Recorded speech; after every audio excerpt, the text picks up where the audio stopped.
Hey kids, welcome to Solving Linear Systems. It's a very exciting endeavor for you. I get super excited about this lesson because I feel like it's, the beginning of a whole new section of algebra. So I'm excited for you. This is a long lesson, so feel free to pause, take breaks, go back through your notes and make sure you're still tracking with what's going on. If you need to go back and rewatch, that's totally fine. And so also remember, before we get started, that this isn't a perfect lesson. It's not intended to be. It is not the whole thing that we went through in class. If we did that, it would be way, way too long. These are just the high points for kids who need a little extra boost from home, who could maybe stand for some clarification. And you guys know that I'm always available for extra help if you need it. Okay, so we are going to begin to solve a system of linear equations, and you have no idea what that is, so let me please show you that. Sometimes it's also called a linear system, and what it is two or more equations that you are going to solve simultaneously. Now, typically, if there are two equations, there are two variables and two answers. So here's two equations, two variables, x and y, and we're going to have two answers. We're going to have an x value and a y value. That resolves all of this at the same time. If there were three equations, there would typically be three variables, x, y, and z. I will not subject you to that, but it's so much fun, something to look forward to in the future. If there are four equations, there'd be four variables, w, x, y, and z. But again, we're not going to go into that much detail. I'm just going to tell you outright that the answer to the system is 2 and -3. Of course, we'll talk at great length how you would find that answer. But I'd just like to demonstrate to you what the solution to a linear system does. You know that a coordinate is made up of an x and a y value. And when we solve a system of two equations, we write the answer as if it were a coordinate, because, getting ahead of myself a little bit, if I were to graph each of these, the point where they cross is the solution, which a point is written as a coordinate. Getting ahead of myself, slow down, Miss Rounds. Let's just talk about what this means. So that means 2 can go in for both of those x's, -3 can go in for each of those y's, and both equations are going to balance out. So that means instead of y, I'll put in -3, and instead of x, I'll put in 2.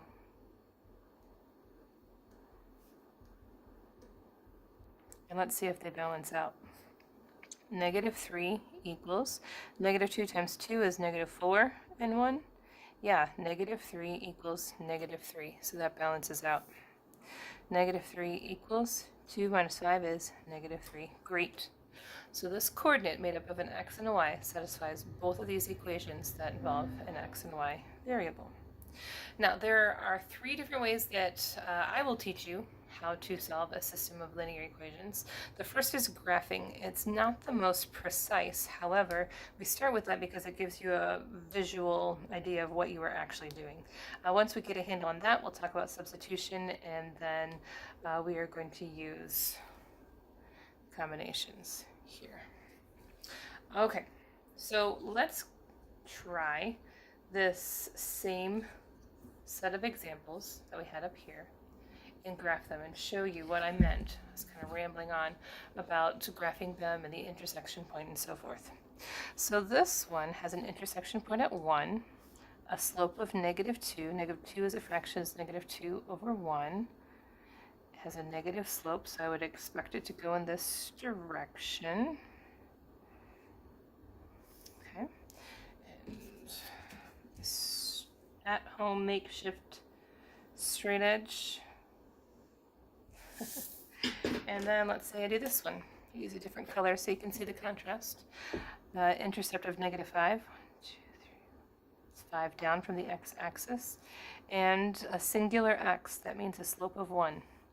And 1 is a fraction, is 1 over 1, so up 1, right 1, up. Ooh, look at there. They crossed. Making all these points really does help with accuracy. Sometimes you can be really super accurate with your 2 points, But even still, those rulers can get bumped and shifted, and then we don't cross in the right spot. Now look, we have an intersection point here.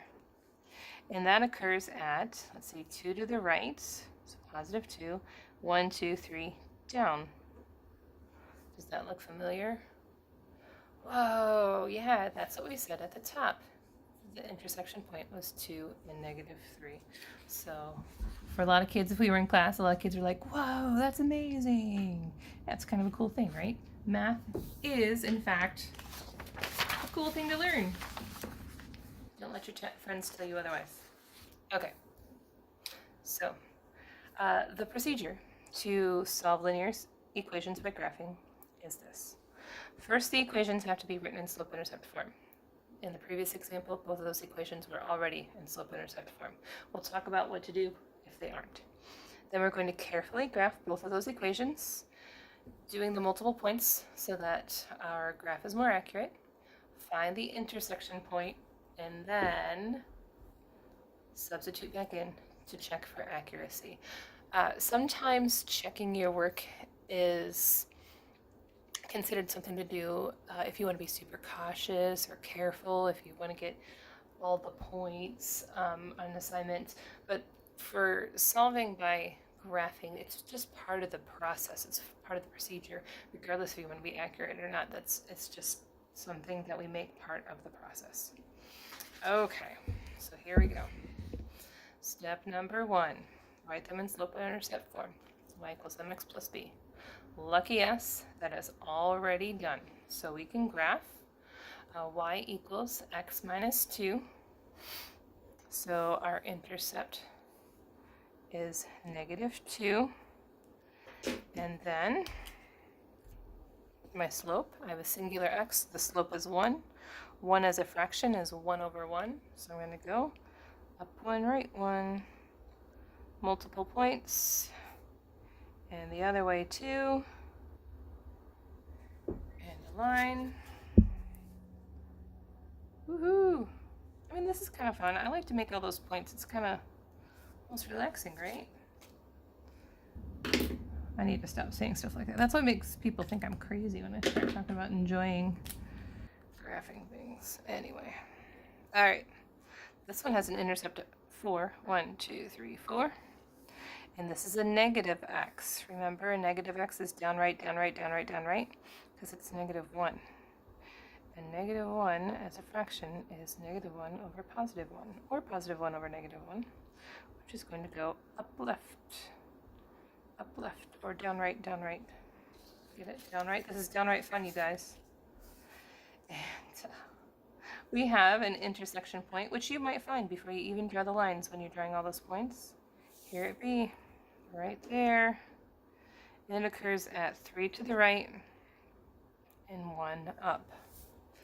There is definitely a sense of satisfaction finding that. But remember that 4th step, subbing in to make sure, it says check it, to make sure that this is satisfying both of the equations. So remember 3 will go in for both of the x's, and 1 will go in for both of the y's. So this would be 1 equals 3 minus 2, and I write these things in parentheses to show that I substituted them for variables. Hey, that balances out.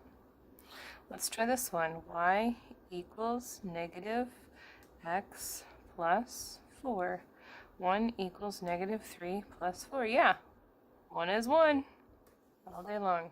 Balances out. We are happy. Okay. Well, we were happy. Now we're going to do one that's a lot more complicated. But that's okay, because complicated math is fun too. We get a sense of accomplishment in doing difficult things. So the first step, remember, is to write these equations in slope-intercept form. Neither of these are in slope-intercept form. Systems of equations tend to be written one on top of the other, and that doesn't allow us a lot of space. So what I recommend is that you take the top one, slide it to the right, and work out over here, and then work the bottom one straight down. So that way you're kind of working 2 equations side by side. Okay, we got y equals mx plus b. X is on the wrong side. move them over using inverse operations. Opposite of a positive x is a negative x. What I do on one side, I do to the other. Remember, I can't subtract an x from a constant, and it's the best idea to bring it down in the x position, right, instead of the intercept. Yep. Okay. Y is still not alone. It's being multiplied with a 2. The reverse of multiplication is division. What I do on one side, I do to the whole other side. So sometimes students will only divide one thing by 2. It's actually usually the constant. What I suggest to students that have the tendency to do that is to write it over 2 and over 2 in multiple places. Now would be a great time for my family to come in. Hang on just one second. All right, thanks guys. My kid just came in with a very cool story about a squirrel. I got to listen to it. And he's going to sit quietly while I finish this lesson. And your husband. And Mr. Rounds too. I came in too. He saw the squirrel too. It was great. All right. So here I have a singular x, and again, remember, it's shown by a 1 over 2. So negative x over 2, we could write negative 1/2 x. And then negative 6 over positive 2 is negative 3. And now I have an equation that I can write in slope-intercept form. It's in y equals mx plus b form. All right, let's look at the other one. So again, we want this in slope-intercept form. Y equals mx plus b. 3 x's are on the wrong side. Move them by inverse operations. So now I have y equals 3x minus 10. Great. Now I have 2 equations that are in slope-intercept form. So this one has an intercept at negative 10, slope of 3. 3 as a fraction is 3 over 1, so 1, 2, 3 up, right 1.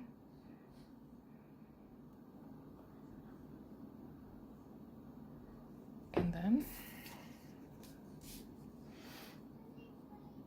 like so. And now the other one. Intercept at negative 3, 1, 2, 3. And then a slope of negative 1/2. That's either down 1 right 2 or up 1 left 2. Accomplishes the same thing. Let's see where our intersection point is. All right. So we have 2 to the right and 1, 2, 4 down. 2 and negative 4. All right, let's see if we are accurate. So that means 2 is going in for x, negative 4 is going in for y. So, do I have space to write this out here? So this becomes 2 plus 2 negative 4s, and we'll see if that equals negative 6. This becomes negative 3 2s plus negative 4. Let's see if that equals negative 10. I'm going to draw a line here to separate. Notes from checking our work. All right. So 2 times negative 4 is 8 equals negative 6. Yeah. 2 minus 8 is negative 6. So far, so good. Okay, let's try the other one. Negative 3 times 2 is negative 6. Minus 4 equals negative 10. Yes, negative 10 is negative 10. So that works. There's our answer. We were successful. Great job. Okay.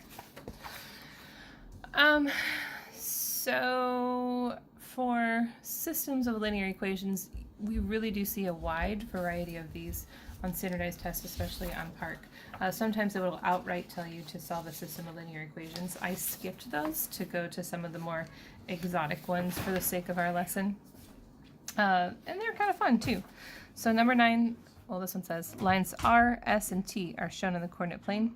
Each pair of lines represents a system of linear equations. So here, in case it's hard to see, R, S, and T.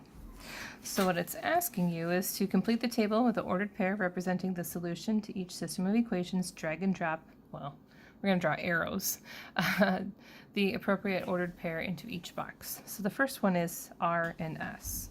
So here's R and S, and they cross right here, which looks like 2 and 6, which is an option. S is me. Yeah, your name starts with S, doesn't it? Uh-huh. And so that goes there.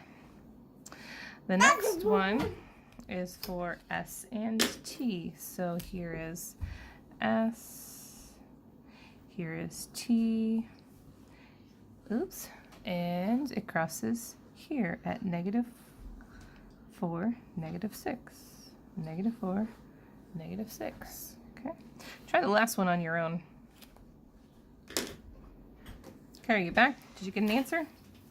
R and T. So here's R and T, and they cross here. And that is 4, 2. Right there. 4 and 2. Okay, we're going to wrap this up quick because apparently we're going to keep on going here. All right, here is our last system here. So it occurs at 3 and -2. That's a 3. Okay.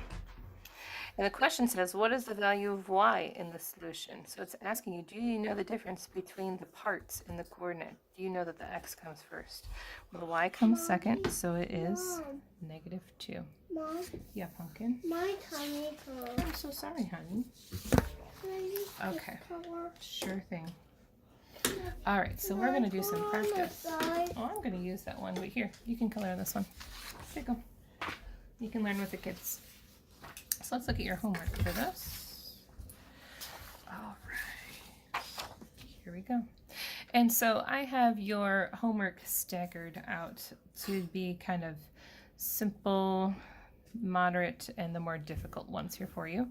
And they also kind of correspond with your notes. So you should have pretty fair examples to get you going. So I'm going to flip over to the redo side. Since there are only 8 questions, I don't want to take from those for you. So I'm going to do some examples here. So y equals x minus 2. So there's the -2 and the x slope here. So you would do that. And then with the other, intercept is at 4. 1, 2, 3, 4 with a -x. And you would, of course, extend those lines from one side of the coordinate plane to the other. But here we can already see the intersection is going to be at 3 and 1. It would really help me out if when you find your answer that you highlight it or circle it, make it big and bold, something so that I can see. So circle it here and then also write the coordinate and make it really apparent.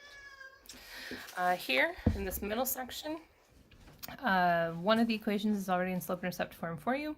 One of them is not, so you'll have to rewrite one of the equations, but not the other. So say, for example, here, y is where it should be, but we'll need to move the 2 x's over. So y equals 2x plus 1. So now I have an equation that I can graph, and so forth. And then we have an equation that's just y. Remember, a just y equation is a horizontal line, and a just x equation is a vertical line. Okay, but in this case, here's the 5. 1, 2, 3, 4, 5. It's a horizontal line, and there is our intersection point, right? Okay, and you'll use a straight line, but I just freehanded mine because now would be a perfect time for my kid to throw a tantrum. All right, if we're giving out awards for, I don't know, movies, this one's going to get the award for the most distracted one. Apparently, my kiddo just used one of my pens for notes and wrote all over my toilet. I'm so excited to go clean that up. Hey, but before I do that, I'm going to do one more sample question with you because I think I'd rather do that. So for this row, you have 2 systems, or 2 equations for each system. So they're 2 separate problems, but both of them have to be rewritten in slope-intercept form. I just spaced them out side by side this time so that I would have a little bit more space. So y equals -3x plus 6. Then, of course, you can graph that one down here. And then you would do the same here. Bring the x over by inverse operations. Y equals x minus 2. graph that one, find the intersection point, circle the intersection point. You know what? Let's just do it. Let's just do it. 1, 2, 3, 4.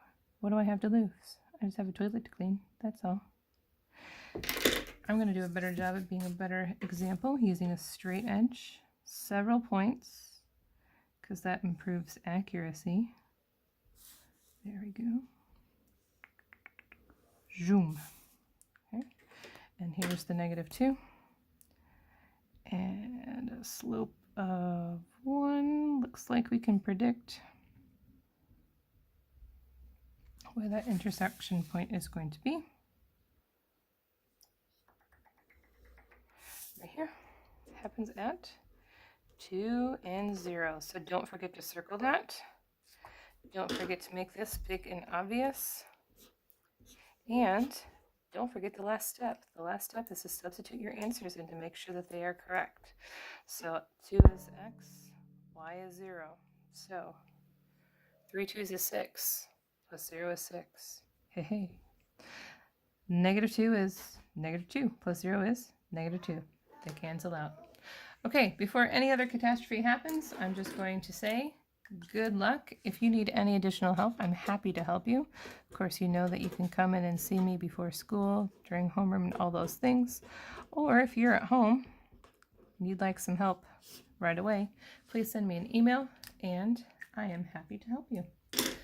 All right, guys, thanks so much. Sorry for the distractions, but maybe spice things up a little bit. So I'll catch you guys soon. Bye. Bye.